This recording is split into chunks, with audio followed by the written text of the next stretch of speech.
2024 has barely existed for 2 months, and already it's proving itself to be an absolute peak year for gaming. We have the return of the one series that Assassin's Creed offed. We have a game by the same devs that made one of Capcom's greatest and most remembered games. We've got the best AI-generated game with the horny lizard in it of all time, and we've got some remasters of some of the best PlayStation 1 games of all time, where the woman has the tit shape of a Toblerone. And like I've previously mentioned in this last video, this year we're still getting remakes of games like Dark Forces and Battlefront 1 and 2, and we're even getting a remake of a Wii game of a public domain mouse that has a paintbrush. Hell, even at the end of February, we're still going to be getting the sequel to the only franchise that Square Enix still gives a shit about. But the topic of today's video is something far different. A game, much like Palworld, just took the internet by storm, spawned a shit ton of memes, most of which are a fun laugh for some and a horrifying memory for others. A game that does particular tropes much better than the games it was inspired by, and is a game that had a first installment that you'd be lying to me if you said you played it, except for a select few. And that game is Helldivers 2. Now, like I've mentioned in this little preview-ish video, this amalgamation of Starship Troopers, Deep Rock Galactic, and Metal Gear Solid 5 is unquestionably one of the best games of 2024, and is the reasons that games like Foam Stars, Suicide Squad Kill the Justice League, and Skull and Bones are gonna be sending out the oh-so-popular the game didn't meet our financial expectation. And that's with good reason. This game is just an absolute blast, plain and simple. But let me not waste your time any longer, because viewer retention rate is important for a YouTube video. So let's just jump straight in and let me explain to you why Helldivers 2 is better than your favorite game. It's a sad thing I had to admit to as well, unfortunately. Sorry, Undertale, you're not democratic enough for me. Now, before I start, I do actually want to take a look at the original game for a bit. Helldivers 1 is just a top-down game where you and up to 4 friends land on these planets, killing off a bunch of enemies while completing objectives. So I'm just gonna go off on a whim and say here that everything in Helldivers 2 is directly lifted from this game, except now we're rocking that good old-fashioned third-person shooter angle, baby. The best way to view all the chaos and bloodshed, in my opinion. Now, upon researching the first game for this video, I'll have to admit this looks like it could be a fun time. It reminds me a lot of Killzone Liberation, actually, a game that, surprisingly enough, I thought was actually a lot better than the mainline shooter games. So who knows, maybe I'll have to take a look at this game in the future. If you guys want me to, then you better fucking subscribe. From a popularity standpoint, I'd say that this is one of those games that sadly got overshadowed by a lot more other games that came out that year. I mean, this was 2015 after all. We were kinda spoiled for choice with games like Batman Arkham Knight, Metal Gear Solid 5, Undertale, The Witcher 3, and Hatred. And by looking at some reviews and some threads by players at the time, it seems like this game was genuinely fondly remembered, and it would seem by only the blessing of the publisher PlayStation, a whopping 9 years later, it was time to revisit this underappreciated gem for a new generation and a new interpretation of what made this formula so beloved back then. But before I actually finally dive in and do my part, I would like to preface something real quick. I've only put in a total of 16 hours in the game, 15 more hours more than Foam Stars, and from everything I've played, I still think that there is a shit ton of stuff that I haven't even seen or experienced yet. So don't take this as a review. You'll be disappointed otherwise. I'm just here to tell you why this game is amazing and why you need to check it out. But at the end of the day, you're all adults. Make with your money as you see fit. You can happily buy Suicide Squad if this doesn't look up your alley. I can't blame you for your poor taste. But with all of that out of the way, let's finally jump into the game. We first get to see a laggy PlayStation Studios logo, see the people who we have to thank for this game, and get put into the language select that has the funny text-to-speech person. Portuguese BR. English US. Espanol Latino America. Who we're only going to hear in this section of the game and nowhere else. So I question, why the hell is this here in the first place? And finally, after completing all of that, we get the game's title screen. It's just a picture. very nice illustrated picture that no doubt show the absolute carnage you and your friends are about to take part in, but it's just so funny to be prepared to go into these chaotic battles, and the first things we're met with is text-to-speech Daniel and a 4K quality wallpaper you found off of DeviantArt. But I digress. After that, we finally get our very first cutscene in the game, a very patriotic public service announcement by the Super Earth Ministry of Truth. We get to see the planet of Super Earth, see this absolute utopia of a society, and we see a wife and child get brutally murdered by a giant insect, all while we get to see the traumatized father scream in a funny way. Sweet liberty!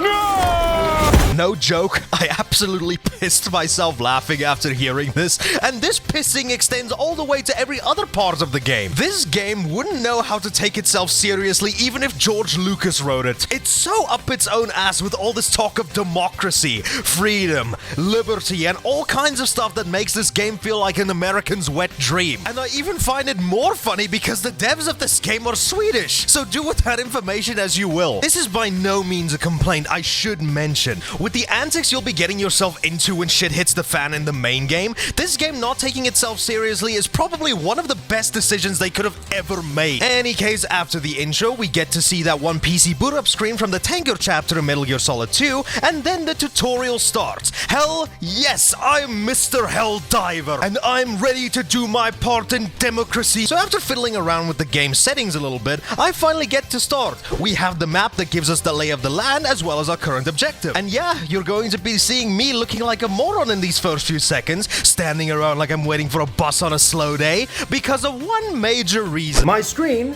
looks like this. Look at the size of these fucking things. Would you be surprised that I had to use my actual OBS recording screen to like see what I was doing? Thank you so much, game. I always wondered to where you have placed on the are visible on your compass. That's such useful information! Any case, after checking out what I was supposed to do on my other monitor, I was able to place a marker down, run over to our objective, and then our boot camp starts. We dive under these barbed wires to crawl under them, prove that we're a master of parkour by vaulting over these small walls, and absolutely get domed by turret fire. And would you be surprised if I told you that that's not what's supposed to happen? We then get stabbed in the chest by Robocop's over-glorified USB stick, only to stab ourselves in the chest afterwards with this game's stim pack. Because remember, ladies and gentlemen, it's only good to get stabbed if it's got some sort of performance enhancer in it. I mean, just look at the Liver King. After that, we finally are able to partake in some good old-fashioned shooting by killing off a live target. Nothing inhumane about that. And then we get to lob a grenade to close the wretched hole where that beast came from. In the next part of this tutorial, we're finally able to take part in one of the game's most iconic mechanics, the stratagem. This one being a precision orbital strike. We press and hold the control key, play Friday Night Funkin', lob that beacon, and get blown back by the force of the blast. Moving on from that, after witnessing our cardboard brother-in-arms absolutely get eviscerated, instead of developing symptoms of PTSD after witnessing such a tragic event, we're actually able to call him back using the reinforcement stratagem, and then we can live happily ever after. After one last challenge where we need to destroy all of our enemies and then plant and salute this flag to liberate this area, we finally don our cape and become an official Helldiver, and this is where the tutorial ends. We run up to our ship, get launched into this never-ending war, and then with that, we get our title screen, Helldivers 2, and it's accompanied with this game's amazing theme song.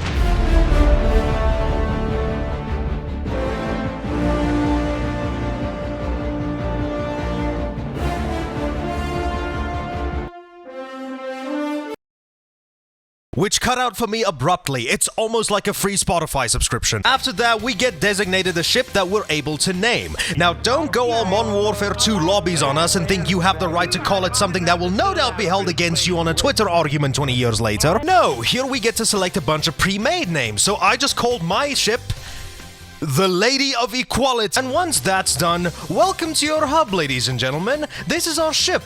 It's got like 2 more accommodations than the one we've had in Lethal Company. It's here where we get to do stuff like upgrade our gear, get our democratic Riz on, play a nice game of Stratagem Hero, and select a mission by using the Galactic War Map. Now, as of right now, there's only 2 major sections that we're able to select. On the left, colored in red, we have the Automatons, and on the right, colored in yellow, we have the Termanids. So from here, go right ahead. You're a big boy now, so you get to choose what hellhole you want to land in. For my initial run, I decided to go to the Automaton side because I like the color red, and from here we've got a bunch of different planets we get to choose from and what part of the planet we want to land on, with each of them housing their own different objectives. And once selecting what mission we want to partake in, we run over to our drop pod and hope we don't veer off into New Mombasa. We then select the drop zone, and after that, we get to pick our loadout along with what stratagems we want to take along with us on this mission. And here we go, everybody. After landing, here's our real taste of the action. In this mission, we're supposed to escort facility staff to an evacuation shuttle. Basically, we just loaded in, and already the first mission the game has to offer us is a fucking escort mission. Yippee! It's not all that bad, though. I had some teammates who I've never met before who did most of the heavy lifting for me while I was shooting these discount T-800s, and maybe some of the said civilians if I got unlucky enough. After completing the mission, we get extracted, we see our very cool gamer score go up, and we got a glorious victory. And then I just started to feel my democracy rising. I'm gonna be honest, I thought that very first mission was quite fun. I shot some things, they died, I probably pissed off my teammates with it being my first time playing this, but all in all, I thought it was a very good romp. And upon returning back to my ship, I didn't realize that my teammates weren't gonna leave, and I kept them standing there while I was busy taking notes. And then they scared the absolute shit out of me when one of them decided to call me out by name directly. You coming? TC? How do you know my name? Any case, we've moved on to the next mission, doing the exact same thing of escorting facility staff to a safe point. We won, got another glorious victory, and then after getting my feet wet along with these lovely chaps right here, I had to say my farewell because, as you see, a special group of people have called upon me to join them. People whom I've lived and died with on many adventures leading up to this game, and a crew who I would never be able to do anything without.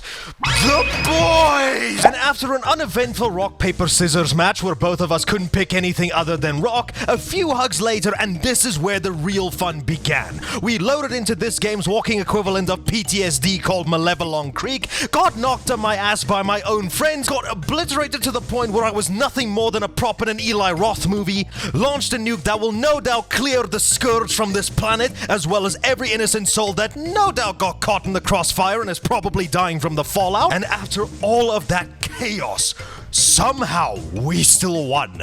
Now, I've spent enough time talking about my experience of playing Helldivers 2, but now for those of you who are a little bit uneducated about what happens in this game, allow me to explain. So if you weren't able to tell, this game is essentially a combination of a Co-Op Horde shooter and an extraction shooter. You choose one of the many planets this game has to offer, each of them housing a different section that hosts a bunch of different objectives, like the aforementioned civilian escort mission or launching the nuke. But there's quite a lot more, like carrying a super SSD that no doubt contains all the contents of Fur Affinity stored on it, and then we need to bring it to a new spot to, I guess, upload those files for personal use, to missions where we need to locate ore veins for mining, I suppose, to just some good old-fashioned eradication of the enemy. There's a lot of good variety in the types of mission that this game offers, and it keeps them from growing stale. And to help with that, some of the missions that you need to do are sectioned off into different parts, like for example, my favorite mission where we need to launch the nuke. You see, in order to complete the target objective, you'll first need to locate the thing's launch codes by finding it on a different location on the map. You then need to run back to where the terminal is to start the launch process. You then need to input the Hadouken button combination to activate the terminal. You then need to first input the launch codes manually like you're unlocking a safe in a Sly Cooper game. You then need to manually unlock the silo hatch by removing these 4 locks. You then need to run back to open the hatch. You then need to manually enter the thing's coordinates, and then finally you press the final button to actually launch the thing.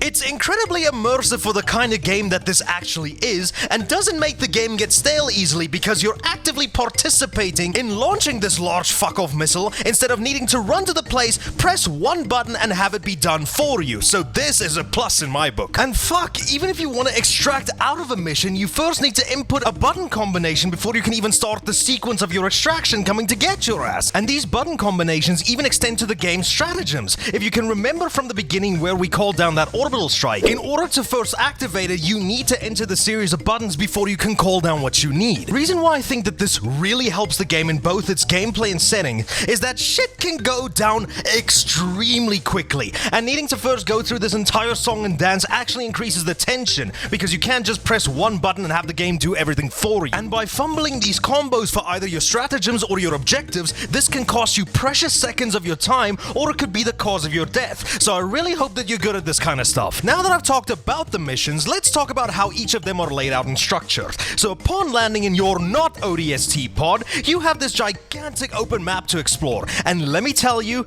this is a breathtaking game. I'm glad that PlayStation budget went into creating what is probably the best looking of these kinds of games. From just the pure graphical fidelity to its atmosphere, every single environment nails this, whether you're walking through the sunny, rainy, and reddish fields of the final scene from The Last Jedi to this thick fog being illuminated by the sun that makes everything look like the apocalypse. It's just so pretty. It's even dynamic too. You may launch into an area that originally starts out pretty foggy, but after a while it'll clear up, making everything a lot easier to see. It's little details like these that make these areas worth exploring to see what else they were able to cram in here to make these planets feel more lived in. Any case, enough of the shallow things. Let's get back to the missions. Upon arriving in your pod, you get to explore the maps at your leisure and approach these objectives in any way you see fit. You want to take a slow commando-like approach? Go right ahead. You want to bombard the area that it ends up looking like the set of a Michael Bay movie?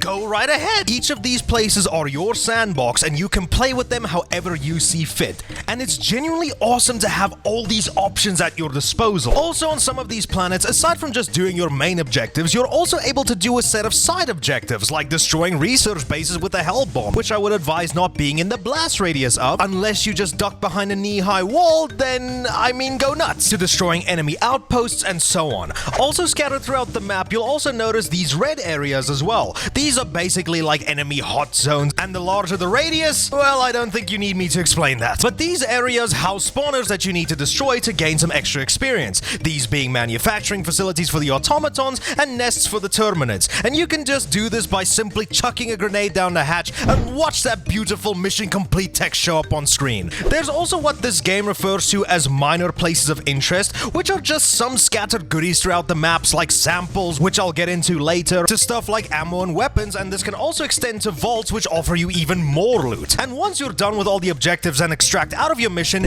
you're presented with the results screen, which will show you your main missions that you completed, the optional objectives, how many of your crew actually got extracted, the amount of nests and outposts you destroyed, and the amount of time remaining for each mission. So that's pretty much the gameplay loop of Helldivers 2. But enough talk about the missions themselves, let's get into how you're actually going to be completing each mission. Well, like this, obviously. Helldivers 2 is a third-person shooter. I think that much was probably obvious enough. But how this game controls and plays is probably one of the smoothest controlling third-person shooters I've played in years. The best game I can compare this to is 2015's Metal Gear Solid 5. And why is that, you may ask? Well, you pretty much have the full moveset available to you from that game. You can run, you can sprint, you can crouch walk, and you can go prone to crawl along the ground to help you either stay out of sight or to also steady your aim. Oh, and you can also dive, but yo, you don't need to worry about that, it's not that important. And the way how this game handles its weapons, I once again think was absolute genius. Because you see, the game breaks weapons into three classes: your primary, secondary, and special weapons. And each of these guns can be divided into a weight class,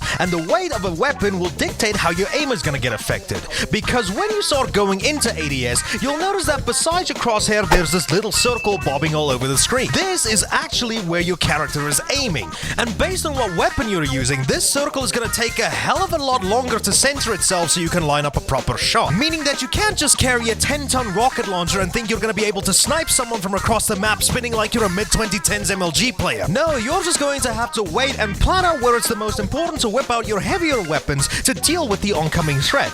And once again, this this is one of the bigger reasons why I love the level of immersion that this game goes for. You can even extend this level of immersion by making your character go into first person to make your shots easier. But you still need to deal with the whole weight thing, only this time you can only use your gun scope and model as an indicator. Now that's not to say you can't go all gung-ho and spray bullets around the place like you're a young Sylvester Stallone. If you're able to track where that circle goes, you can still land some nifty shots on the enemies before the thing's even centered itself, which is fucking awesome. Another thing that I find really cool that may be a turn-off for some people is that the game has friendly fire turned on at all times, meaning that if you're a little bit too reckless, that could mean the end of you and your teammate, which makes it incredibly important for you to plan out each attack so that you can minimize the amount of casualties for each mission. But it is still funny as fuck to screw over your teammates from time to time. And the only other thing I can say I personally have an issue with in terms of the gameplay is when you're using your grenades and calling down your orbital strikes. They both use the exact same crosshair and circle layout like your normal weapons do, so that does tend to make aiming with them a little bit too difficult sometimes, especially when you're trying to destroy some of those facilities manufacturing the automatons. But then again, when it comes down to how the game was designed, I do think that this was intentional. Now I've mentioned these things for long enough now, so let's finally start talking about them.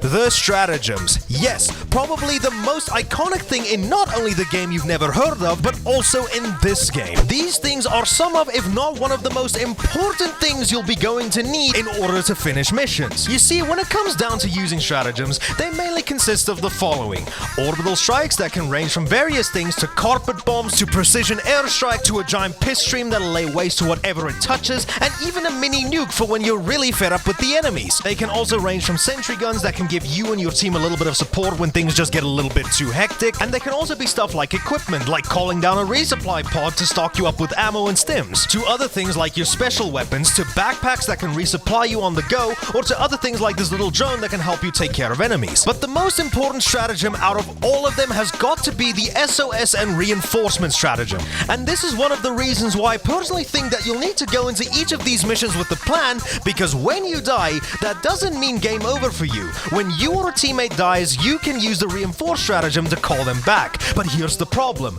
you only have so many times that you're able to reinforce someone, and this also can go for certain stratagems as well, and certain stratagems even have a cooldown, so you can't just spam them whenever you want. So always keep that in mind. Now, as for the SOS beacon you can throw down, this is where the game's massive multiplayer component comes into play, because when you use said SOS beacon, other people who are also playing the game can receive it and help you out. I've personally not used this all that much aside from maybe like once, but it's a great way to show how this game's community is so connected to each other. Because you see, this is an intergalactic war taking place, and every person who's playing the game takes place in it. Every mission that someone partakes in will be made visible to you on the map, and you can join them as you wish, or get told to fuck off like it did with me. And all of your efforts will be reflected on the map, with each area showing a percentage of how much you've liberated of a certain area. Hell, some of the places that have been 100% liberated can't even be picked, which I mean makes sense. Everything that needed to be done there has been done. And it genuinely enforces this feeling that this is an ongoing war against relentless enemies that we need every person possible to help fight against. Hell, even the scope of this war is still noticeable by just walking onto the bridge and looking outside of the window of your ship. You see those ships over there? Those are actually other players. And you can even still see this whilst you're busy with a mission. It really makes this world feel humongous, and it shows how many people are actually involved in this war. Now, speaking of this war, I failed to mention the things we're waging said war against. So let me do that for you all real quick. So in this game, there are a total of two enemy factions, the Automatons and the Terminids. The Automatons essentially being the Terminators of this universe, and the Terminids being whatever the fuck those bugs were called in Starship Troopers. Now, each of these enemies have their own distinct class to them, which scales up in difficulty. For the Automatons, you have the regular foot soldiers that can get their asses handed to them in a matter of seconds, but then you also get larger ones with chainswords, and some of them who have fucking rocket launchers that can one-tap you if you're not careful. You also have some of them that can only be attacked by shooting them in certain weak spots, like this one whose tiny little head is still exposed, meaning that I hope that you can aim worth a damn. And these that pilot these knockoff ATSTs, which can only be be destroyed by killing the pilot. You even go all the way up to these massive hulks that have weak spots on their back, so you're gonna need to use a little bit of teamwork to deal with them. And even sometimes, somehow, they even have the fucking Shago Horde on their side. But this was relatively rare, so I only think it shows up during certain difficulties. On the Termanid side of things, you have these little and slightly larger shits that can swarm you, to these larger ones that can get a little bit too quirky when they see you, so much so to the point that they ink. And lastly, the Chargers, which can piss right off. They have this exterior shells which makes them bulletproof, so you need to attack their weak spots. But they move so fucking fast and can blur your vision when they hit you, it makes them so much fucking harder to fight than it really needs to be. So the basic gist of how to explain why each of these enemies are hard to fight in their own right is that the automatons rely on tech and weapons to shoot back at you, making them incredibly deadly at range, and the Terminids are just little shits that'll swarm you and tear you limb from limb if you're not able to get away on time. Fucking hell, sometimes even the planets that they inhabit have a thing against you,